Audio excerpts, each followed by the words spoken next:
What's the meaning of airstrip? Airstrip.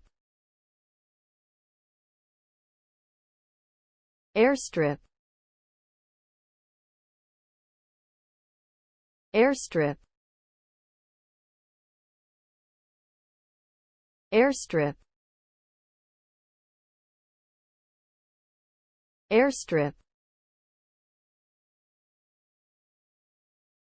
An airstrip is a strip of land, often paved, designed for takeoff and landing of aircraft.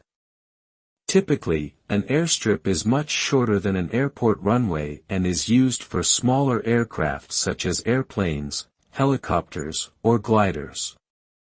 They are often found in remote areas or rural locations where traditional airports are not feasible. Airstrips play an important role in emergency situations, such as medical evacuations or firefighting efforts, and are also used for recreational purposes such as skydiving or bush flying.